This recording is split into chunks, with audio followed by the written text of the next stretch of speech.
What was your "I can't believe this is happening right now" moment of your life?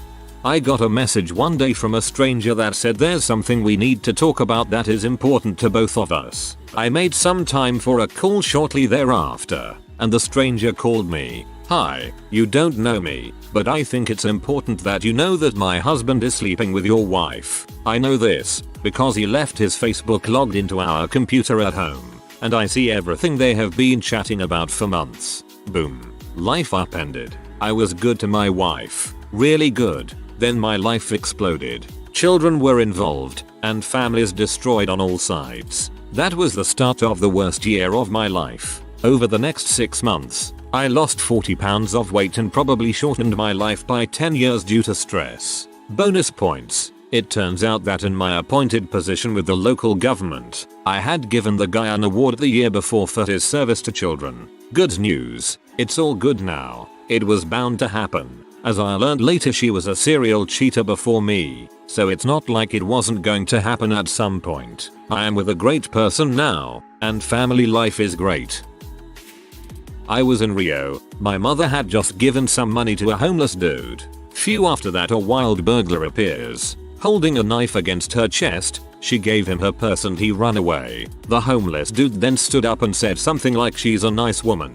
Do not steal from her." They started arguing and the purse came flying. Somersault and all, back to her arms. That's some wholesome instant karma right there. Taking a phone call from my twin from the hospital to say her husband didn't make it after she'd found him unresponsive in VF and had done CPR on him while waiting for paramedics. All the time her kids were at my house. I was looking after them, but she didn't want me to tell them as she wanted to tell them herself. Hardest day of my life. A million times harder for her. Some days I still can't believe he's gone. I was swimming at a lake last summer. My sister has 7 kids, so I was helping her keep an eye on them. A little boy was bouncing up and down beside me. I thought the kids next to him were with him. Then I realized they swam away and he was by himself. But he wasn't play jumping. He was trying to stay above water. After 4 seconds of him going under and seeing that he actually wasn't tall enough to be in the 4-foot water, I reached over and grabbed him. The kid almost drowned. Turns out he was about 3 years old. He puked up a bunch of water all over me and I held that stranger's kid in a hug so tight. The parents were 20 feet away with their backs turned. It took me a good 10 minutes to find them after standing there in the lake screaming for them and asking random people if that was their kid. Could not stop shaking with the realization this kid could have died and I just saved him. I had to leave after that and haven't been back to that lake since. People, watch your kids please. Tons of kids die every year. Takes 1 minute of distraction. So I should mention the lake was Keystone State Park. They have no lifeguards on duty except for the holidays. Swim at your own risk. It was only June and from what I heard later, kids drown there all the time. The parents were grateful, but I think they were extremely embarrassed, as they should have been. This happened to me at a hotel pool while I was watching my kids. 2 little girls were both hanging to a smell float that would not hold both their weight. The water was over thigh head. They appeared to struggle but I wasn't sure. When I grabbed them they hung on so tight. That feeling never leaves you. When my lawyer called me to tell me I won custody of my 3 kids, then an hour later my ex calls looking for her child support check and I got to tell her I won. No, I did not ask for child support. I didn't want to jinx my good luck and she wasn't working anyway, so the cost of going for it didn't justify. This was in 1998, in Virginia. I live in South Florida, so I went up and brought them down. The main help and my biggest supporter was my girlfriend at the time. She has been the superstar in all this. She was willing to help me raise them. Of course I married her and we had 1 kid together over the years. Together 23 years. Married for 20. The other 3 are grown and moved out already. That's when you ask for child support. The day my daughter was born, my sister showed up unexpectedly at the hospital. I assumed she was dropping by to see the baby. Nope. My dad was literally next door in the heart ward. This was a huge place and it was totally by chance. There were double doors between the baby and heart ward and he was on the other side with complications for heart failure. The emotions were so strong and conflicting I had to turn them off and I'm not sure they ever really came back. OMG. I'm so sorry. I woke up from what felt like a dream. Kind of like when you are half asleep and someone is talking to you and you know that they're there, but your mind is somewhere else. I was woken up to a man asking me what my name was, and my first thought was, well, that's a pretty good question, isn't it? I wasn't quite sure what my name was. I was still in a dream-like state where I couldn't really grasp the physical world. Then he asked me what day it was, to which I thought I couldn't tell you what day it was most days of the week. And then it clicked. It was Christmas Day. The guy waking me up was a paramedic getting ready to load me into a helicopter. My face was so broken that I couldn't open my eyes or make any sound more than a moan. But I wasn't in pain. My next thought was damage control. I got freaked up somehow. Still didn't remember what happened 12 years later. But I was being taken care of, and I still have all my teeth.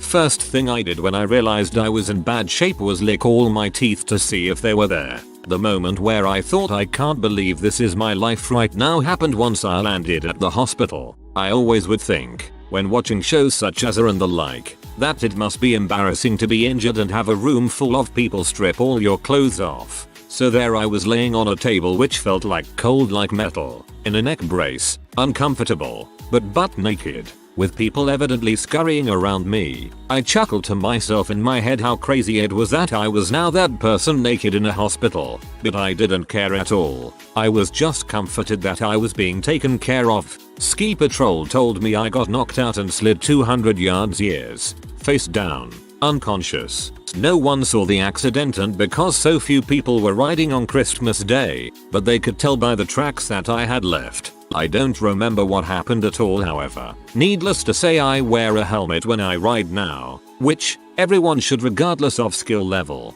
TLDR. Don't smash your face on a mountain at high speed. Slid 200 years down the mountain. Wow, that's a long time. I was completely exhausted having worked 32 hours. I sat down in a diner to eat. I get my fisherman's platter and this little guy in a booth across from me starts choking on a chicken finger. I get up, start doing airway clearing as I send my EMT for my equipment and the ambulance. I had 1 shrimp and 2 scallops. This poor kid is going grey. I can't get the obstructing piece of chicken out. Finally my McGill forceps and airway kit arrive and I managed to get some out, but most fell into the lung right bronch. The local volunteers arrive with no paramedics, so now I'm stuck going with them. I go to the hospital and basically kiss my dinner goodbye on the way out the door. My EMT stays behind to clean up and gather our crap. I take the ride in and thankfully the boy was fine, but I was ready to pass out from lack of food. I do my paperwork and my EMT shows up. She says we have to go back to the diner. I walk in figuring they want me to pay my bill, and I couldn't believe they made me a huge surf and turf dinner. No charge. The owner ended up being a great friend for years till his passing. I couldn't believe though that kid started choking right as my meal came. What timing? My EMT said I looked like someone kicked my dog as we walked out and my plate got further and further away. You're a good person.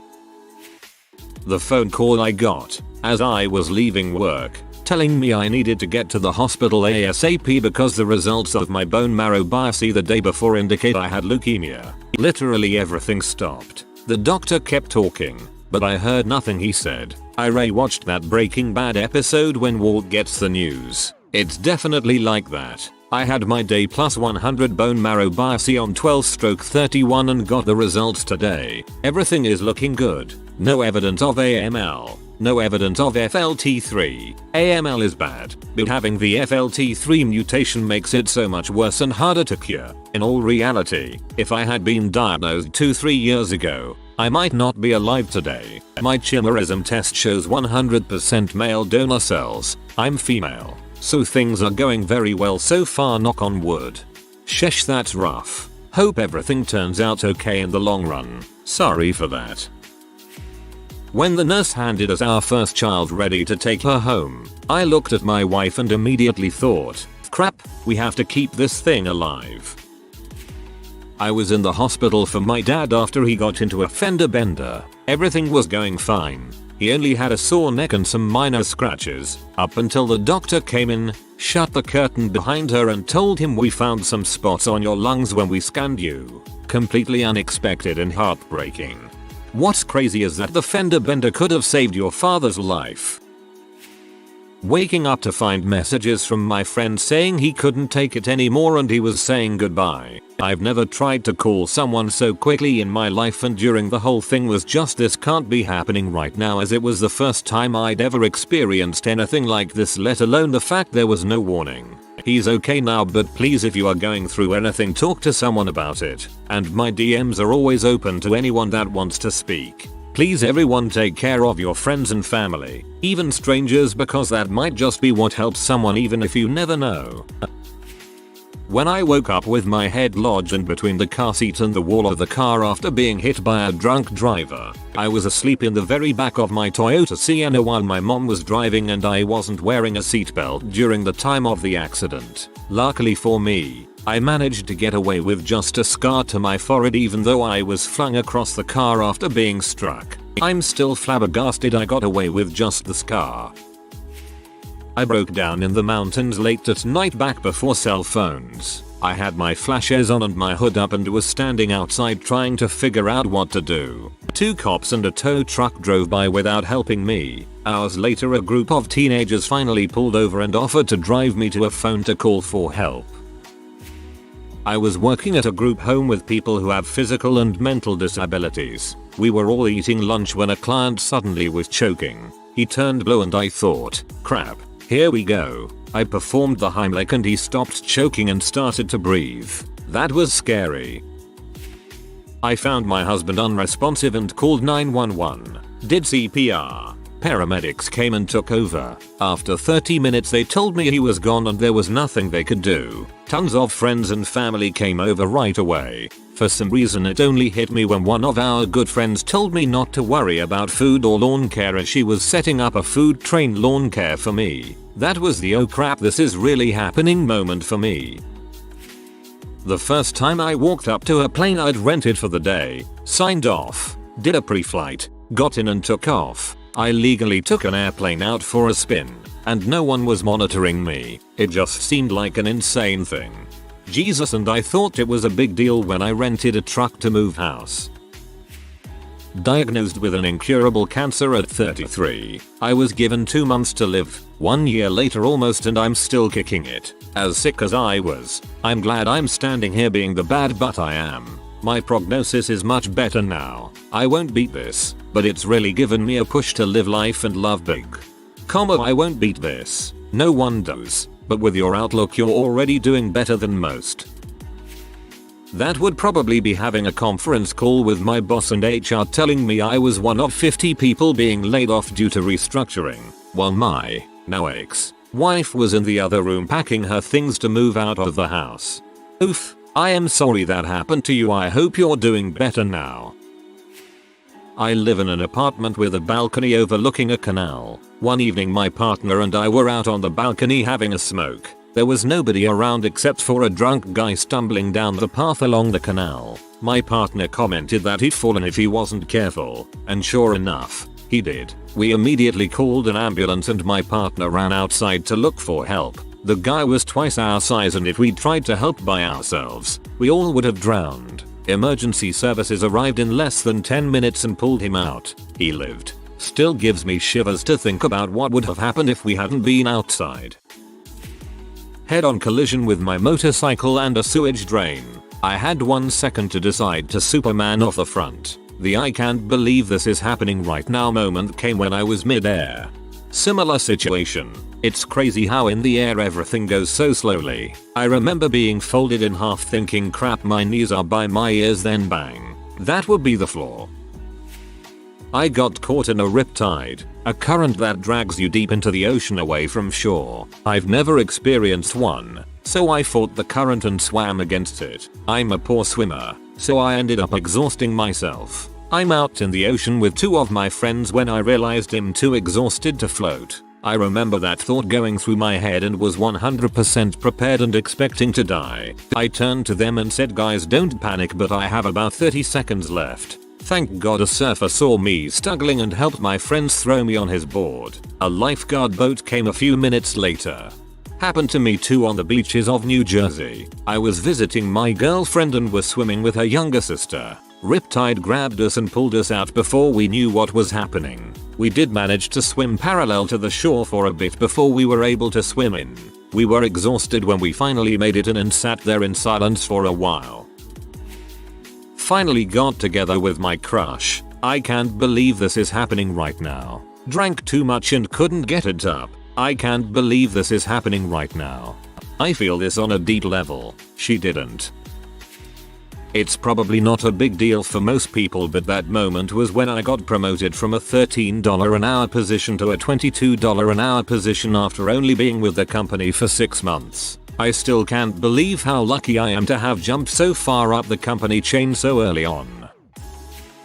My moment was when I drove my recently murdered little sister's car off the crime scene once the police released it into my stepmom's custody. She had been killed in said car. My uncle shot himself in his car halfway up my driveway. It's a long driveway, but the police left the car where it was, and 2 weeks later I had to finally drive the car up to the barn. I vomited and cried through the whole experience. I'm really sorry for your loss, friend. When I was 14, just playing the newly released Arkham City, the doorbell rang and the police came to our house in order to tell us our dad died in a car accident. Just ran into my room to have the loudest and longest holler of my entire life. I was 9. My mother and stepfather had gotten into a fight and she decided that everything that caused them to argue had to go, including me. She got the rifle and chased me. I hid for hours until she lost interest. As I hid in the barn, I was wondering if this was a normal thing or not. This happened many years ago, summer of '84. I am living an amazing life now and she isn't in it. This is only one of the things that happens to me and one of the few I am willing to talk to about. Thanks for the well wishes, and to those that are younger and still coping, you got this. I was selected to carry the Olympic torch back in 2002. I still to this day do not know what was submitted that convinced them to allow this. I am not anyone special. Didn't really think too much of it until the day I'm running down the street carrying the torch. People lining the road for miles on end to see this event. It was an experience that I cannot even describe.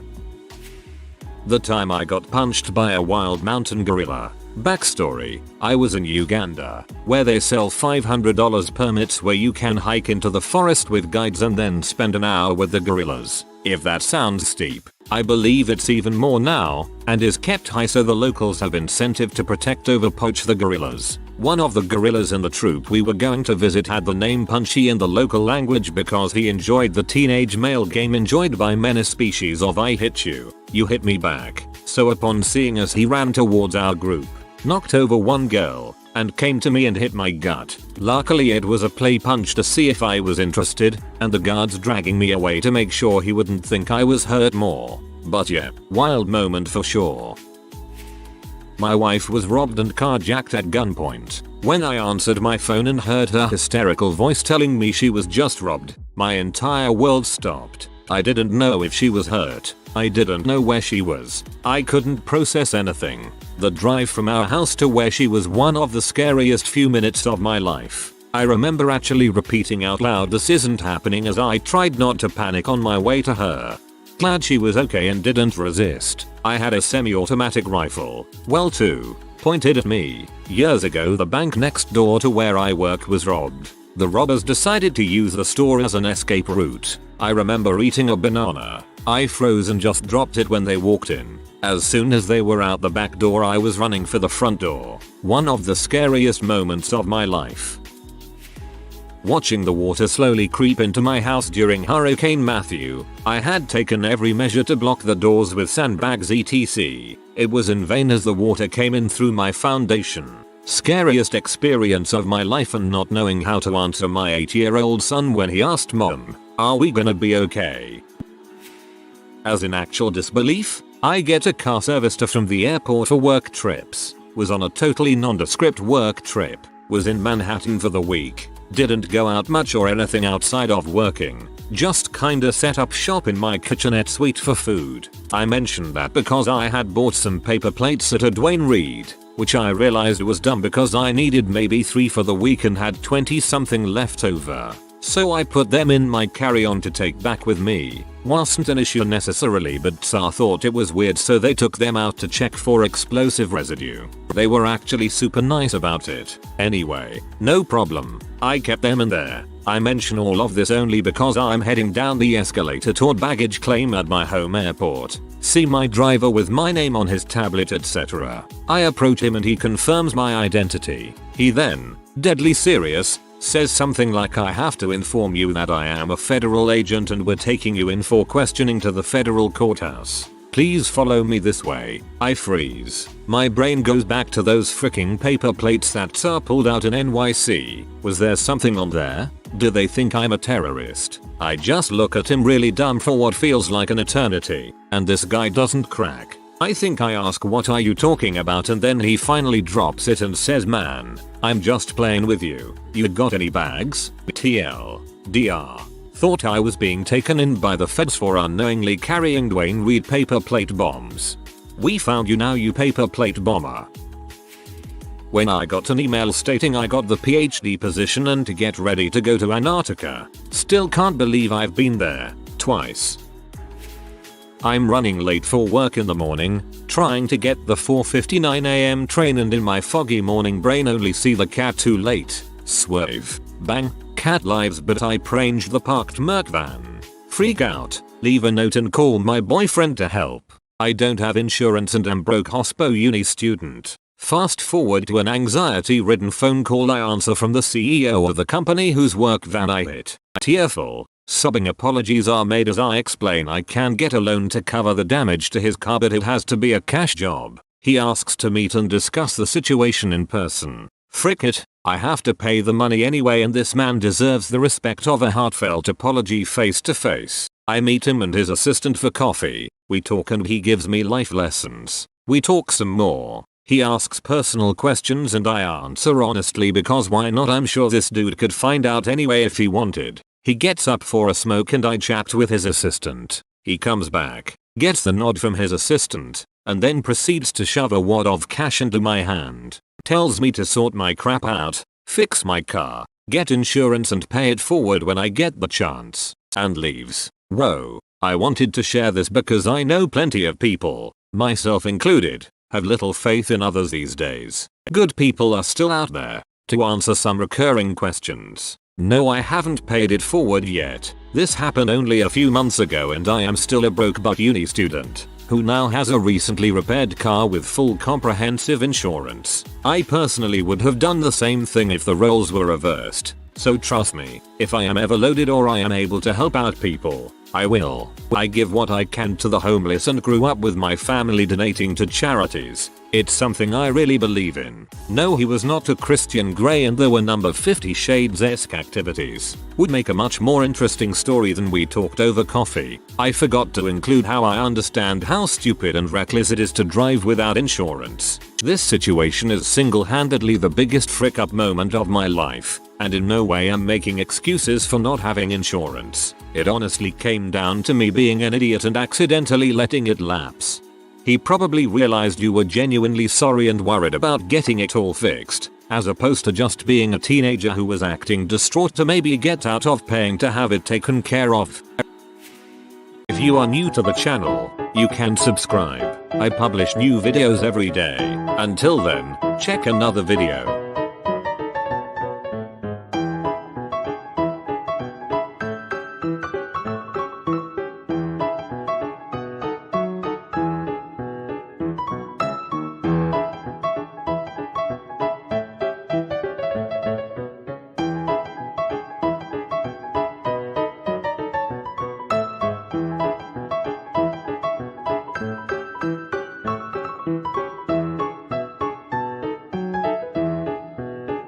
Bye for now.